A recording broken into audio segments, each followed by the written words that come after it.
The ancient mysteries of the world contain some of the most commonly forgotten secrets and knowledge of all time. In this video, we're going to cover some absolutely crazy stuff like 2 cities completely lost to history, a vault that is forbidden to be opened for all of eternity, and an ancient erotic scroll. Join me now as we cover tier 2 of the ancient mysteries of the world Iceberg V2. I think it's only right that we start this one out with a city completely lost to history, the lost city of Z. This was a city theorized to have been in the Amazon rainforest in Brazil, but here's the kicker, the guy who theorized this went looking for it and disappeared. Percy Fawcett was a British military officer and explorer who primarily worked in mapping and exploring South America. He lived from the year 1867 through 1925, which is the year he went missing. Him, his son, and his son's friend all went out into the Amazon rainforest looking for the lost city of Z, and they were never seen again. Because Fawcett was an explorer of this area, he studied the ancient cultures of the area, and somehow he came up with this idea of the lost city of Z. Legend has it that this area had tons of complex societies before Europeans ever had any interaction with the South Americans whatsoever. Fawcett's obsession with this ancient culture and this lost city only skyrocketed whenever he found a manuscript written in 1753. It was written by a Portuguese bandeirante, or basically their idea of a colonizer, something like that. And I may be pronouncing that completely wrong. I'm pretty stupid, so let me know. Now, this manuscript is known as Manuscript 512. It basically says that these Portuguese guys found the ancient ruins of a city that was amazing. It had temples, arches, ruins, everything you can imagine. It even had hieroglyphics within one of the temples. Fawcett became completely obsessed with that idea, so in 1925, he set off to find it. I like the theory that he actually found this city and it's like a utopia, a paradise, so he just never came back. And now there's like Elvis and Tupac and everybody that ever disappeared, they're just chilling right there. That's definitely not true, but at least it's a little bit hopeful. Now, recent developments using LiDAR have actually shown that there are ancient ruins down there in the Amazon forest. There is architecture down there, and there are remains of ancient pyramids in the Amazon rainforest, which is completely random. This might not be Fawcett's ancient city of Z of legend, but it proves that the ancient Amazonians did have complex societies. Maybe Z was real after all. The mystery of the Hypogeum. Also known as the Hypogeum Hypogeum, this is an ancient necropolis and temple and sanctuary found in Paola, Malta. It's a massive underground structure that was thought to have been built in around the year 4000 BC. Obviously, it was constructed by the Maltese people of that area, and it remained in use until around 1500 BC, probably. Here's a funny story about the discovery of the Hypogeum. Around the year 1902, there was a stonemason who was working building a bunch of foundations for houses above the Hypogeum, but nobody knew it was there, obviously. As they were setting the foundations for these houses, you know, laying bricks, whatever they were doing in 1902, one of his workers accidentally stumbled upon the remains of the Hypogeum just underneath the ground. Because this was obviously a massive contract, they were building a bunch of houses, foundations, and this was a lot of work for the stonemasons. They kind of tried to cover it up. Somehow word got out that this temple was there under the ground, and the stonemasons probably got in trouble, but anyway, the government got involved then. In 1903, that entire area above the Hypogeum and obviously the Hypogeum under the ground became public property. They started excavating the Hypogeum, and they found that there were 3 levels. The upper level consisted of a bunch of like burial chambers. It was basically just a continuation of the natural caves that were underneath the ground to start with. The middle level contained more of the temple stuff, like it had an oracle room, it had a holy room, it had several different areas in that middle section. There were a bunch of artifacts and stuff like that found on every single level, but the most important one of all of them was this thing known as the Sleeping Lady. This thing most likely symbolized some sort of mother goddess, so it had something to do with that worship that took place on that middle level. The lower level of the Hypogeum was kind of just boring, like there weren't even any bodies or anything like that. Now, as I said, tons of pottery and carvings and ancient figurines, stuff like that, all that was found within these chambers. There were also tons of human remains, like 7,000 people worth. And some of these people had elongated skulls. We've talked about that before on this channel. So the Hypogeum is really cool. It showed advanced engineering and structural work, architecture, stuff like that from people way back in like 4000 BC. I think the discovery story is really the coolest part about it all though. The Saqqara Bird. The Saqqara Bird is an ancient Egyptian model bird made out of sycamore wood and mounted to a stick. It was found in the 1898 excavation of somebody's tomb in ancient Egypt. It dates back to approximately 200 BC. Now this thing literally looks like a bird or an airplane. We figure it's a bird because obviously they didn't have airplanes or anything like that, and the falcon was extremely important to the ancient Egyptians, and we're about to talk about that. But some people theorize that this Saqqara bird was modeled after an ancient aircraft that these Egyptians saw. So this thing has wings and it has a vertical tail that looks like an airplane. Some people even thought that this thing would actually fly. It won't fly, but if you used lighter weight wood and add some kind of vertical stabilizer on the back, it probably would. It would be some sort of model glider. Now, obviously, the most common interpretation is that this thing represented the falcon. The falcon represented two different ancient Egyptian gods, so that would make the most sense. There was literally a falcon deity named Horus in ancient Egypt, and another deity that the falcon represented named Ra-Horakti. I probably didn't say that right, but anyway, the falcon was important to these people. It could have been used as a toy or some sort of weather vane or literally anything. I think I'm gonna stick with the crazy theory that it actually represents some sort of ancient aircraft that flew over because, you know, aliens, Egypt, they just intertwined perfectly.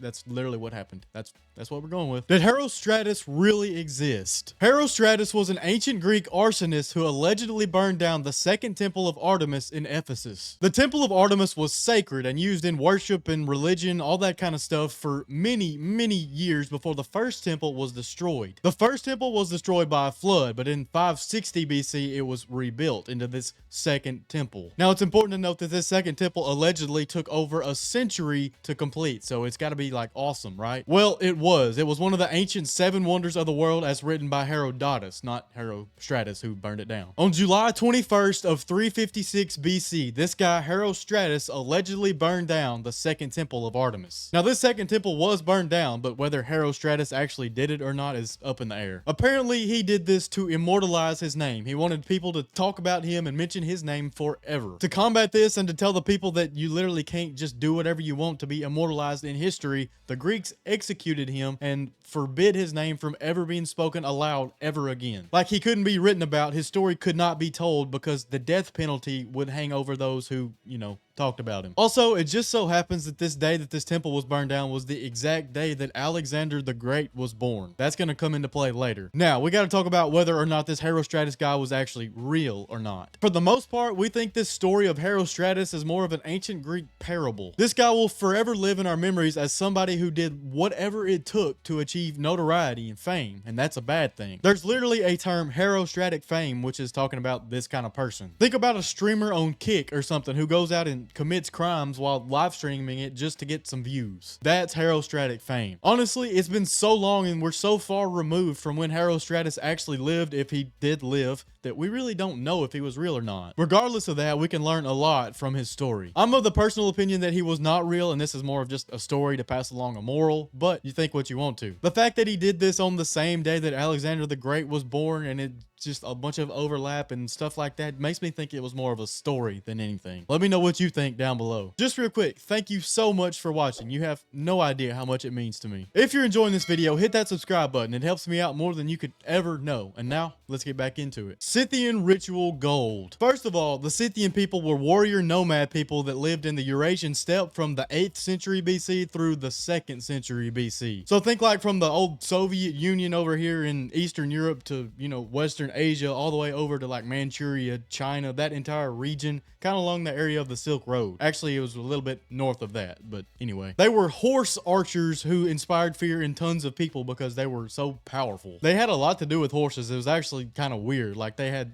horse sacrifices. They were buried with horses. It was really weird stuff. The Scythians had a crazy lust for gold, as the Romans called it. These people believed that gold possessed divine power and glory, so they gathered as much of it as possible. Whenever they gathered it or made it or whatever they did, most of it went to the Scythian kings. These people also believed that with that divine power and glory came a solar nature. What does that mean? Well, it means that some sort of celestial fire was associated with this divine power and glory, so only those that were able to take that should be in possession of the gold. That means the kings had it. That also means the kings probably made this religion, this stereotype of gold having this great power so that they could have more gold. At least that's probably how it started, anyway. These Scythian kings also had some sort of ritual where they would sleep with a gold artifact out in the open sky, something like that, because it would symbolize the impregnation of the earth and also gold falling from the sky. It's a lot of really weird stuff. That's where that Scythian ritual gold comes in. Now, obviously, whenever kings died, they were buried with lots and lots of gold. I guess this had to do with the celestial power they held. They believed that it would help them get to the afterlife or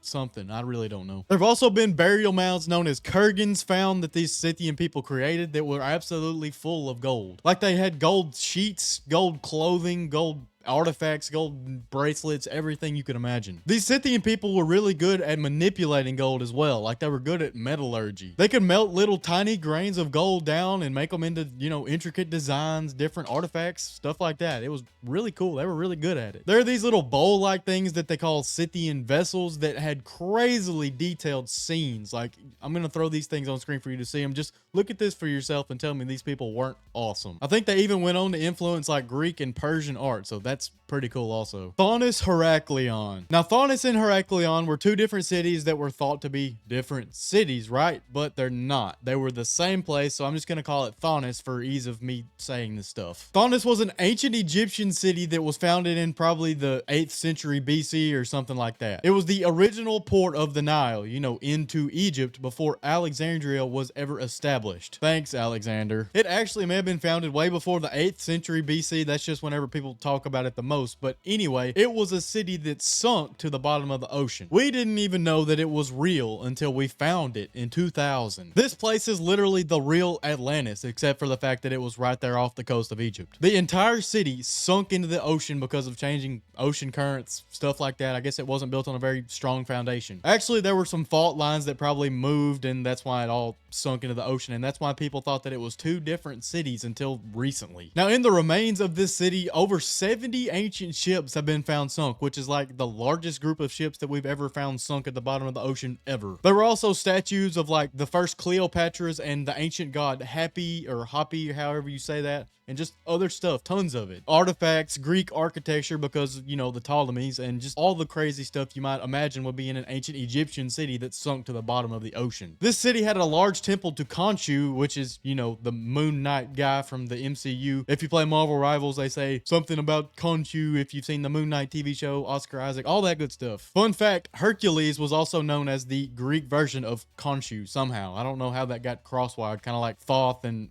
Hermes or something like that. But anyway, this city was basically built on adjoining islands in the Nile Delta, which is why, you know, it was thought to be two different cities. As of today, only 5% of this entire city has been excavated. We literally have no idea what still remains down there, and that's really cool to me. Atlantis is one of my favorite things in the world to talk about, and it has tie-ins to ancient Egypt, all that kind of good stuff. So the fact that ancient Egypt had their own version of this that was actually real is pretty cool. Vault B of Padmanabhaswamy Temple. I definitely am not saying Padmanabhaswamy right because that's just really hard for me to pronounce. But anyway, the Padmanabhaswamy Temple is a Hindu temple in Kerala, India that's dedicated to the god Vishnu. It contains several shrines and has rituals go down at it all the time. It's really cool. Actually, if you look at it, I'm looking at it right now on this screen over here. It kind of culminates in everything you would imagine that Indian religion to have in their temples. It's really cool. Here's the thing. Underneath this temple, there are at least 6 vaults that are absolutely full of treasure, and we know this because they opened all of them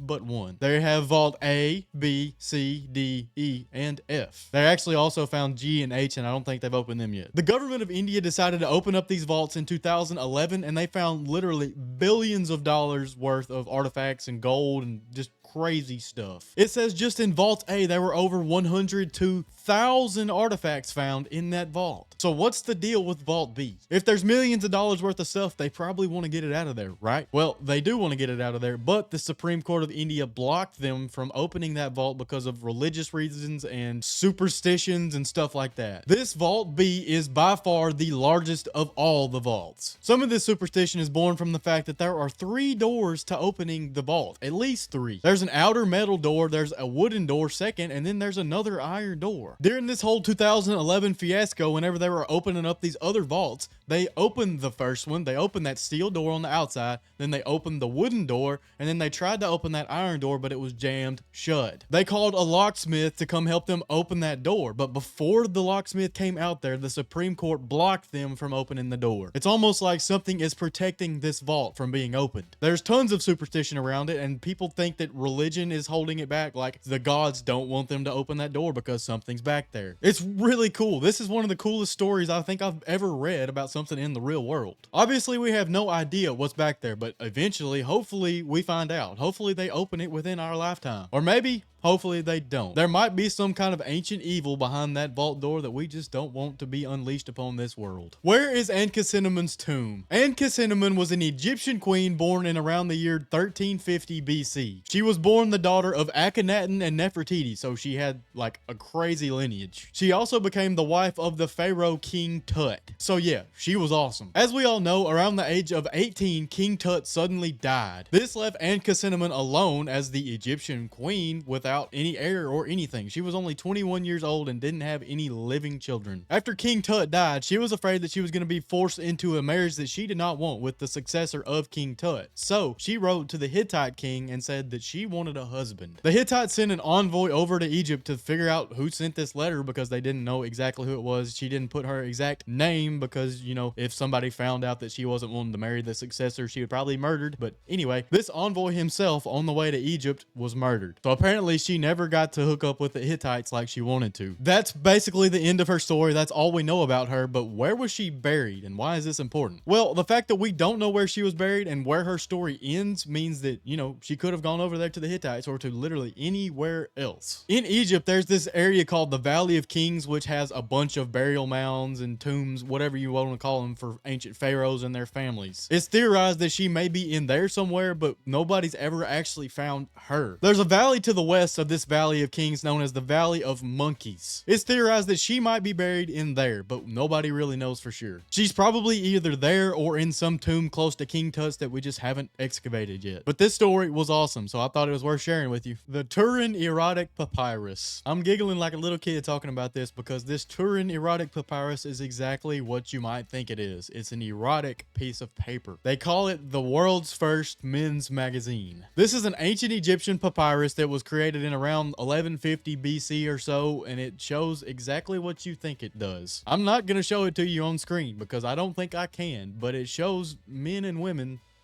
doing their thing on a scroll. There are 12 different positions that they are shown in this papyrus.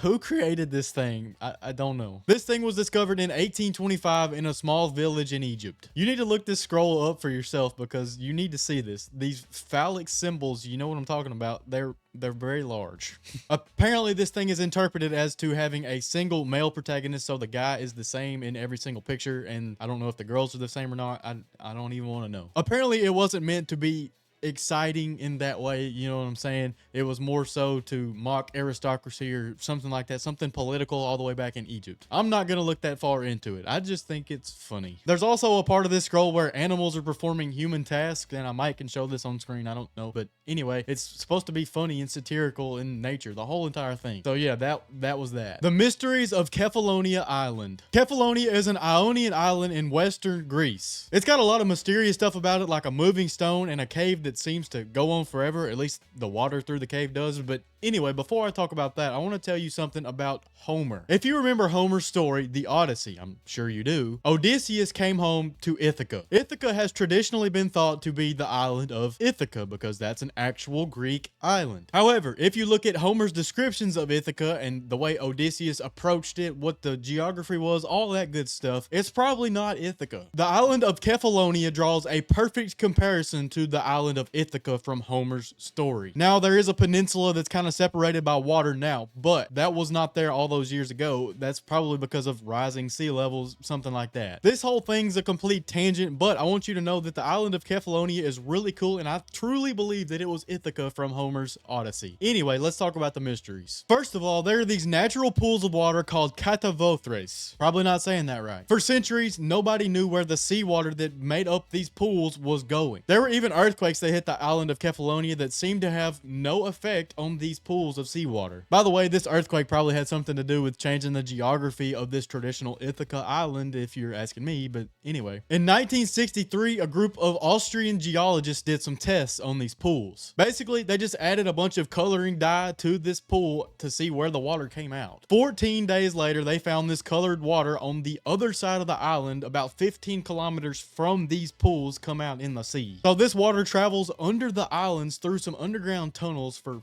14 to 15 kilometers. That's crazy. There's also this moving stone known as the Cunopetra. This is a massive monolithic rock that seems to move from east to west incessantly, like it never stops. At least from the years 1900 to 1953, this was the case. They could feel vibrations all the time. This rock was constantly moving from east to west, but it never really went anywhere. It was just slowly moving. Then a massive earthquake hit in 1953 and stabilized the rock. Apparently it doesn't move anymore, but a constantly moving stone for hundreds of years, supposedly, that's pretty cool. There are also strange acoustics within caves on Kefalonia Island, which is pretty cool, I guess. A lot of the mystique and stuff around Kefalonia dates back to the Odyssey and Homer, all that good stuff. So overall, the island of Kefalonia is just really cool to me. If you want to learn tons more about other ancient Greek mysteries and other ancient mysteries in general, you need to check out the complete Ancient Mysteries Iceberg V1 at the link right here. It'll tell you all you need to know about tons of ancient mysteries, so go check that out if you want to. Until next time, I'll be sneaking over to India to open up that Vault B. See you in the next one. Peace.